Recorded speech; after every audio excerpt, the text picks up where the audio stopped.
বাইকের তেল ভরতে গিয়ে যে আমি এই পরিস্থিতিতে পড়ব আমি আসলে কোনো সময় আশাই করিনি। তাহলে চলুন আপনাদেরকে বলি আসল ঘটনা কি হয়েছিল। তখন বাজে ঠিক দুপুর 12:30। তখন গিয়ে দেখি এই অবস্থা, হিউজ পরিমাণের বাইকাররা ছিল। যেমন ছিল কড়া রোদ তেমন ছিল লোকজন। এই ভিড়ের মধ্যে একজন মুরব্বী চাচা অসুস্থ হয়ে পড়ে যায়, তাকে তৎক্ষণাৎভাবে সদরে নেওয়া হয়।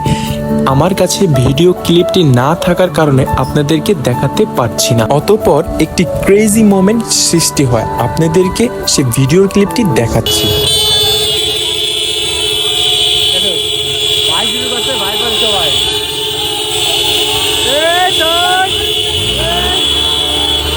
তারপর বলা হয় হাতে 300 টাকা করে রাখেন, তেল চলে আসছে, সবাই দিবেন এবং তেল নিবেন।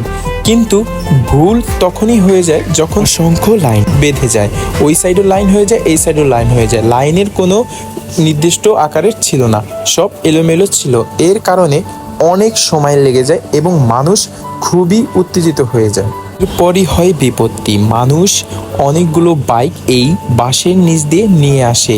এরপর কিছু মানুষ অনেক রাগান্বিত হয়ে যায়, কারণ তাদের কথা অনুযায়ী ছিল যে তারা অনেকক্ষণ ধরে সিরিয়ালে দাঁড়িয়ে রয়েছে। তারপর সবাইকে ধৈর্য ধরে লাইনে দাঁড়াতে বলে এবং অবশেষে আমি তেল নিতে সক্ষম হই 3টার দিকে।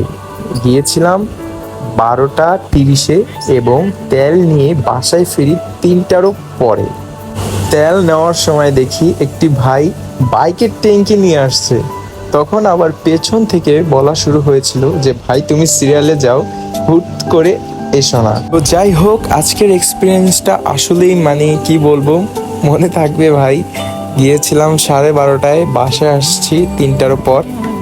তো কথা হচ্ছে আপনাদের জেলায় কি অবস্থা, তেল কি আসলে পাওয়া যায় নাকি না, কি অবস্থা নাকি? আর লাইক কমেন্ট শেয়ার অবশ্যই করবেন, সাথে থাকবেন। ধন্যবাদ।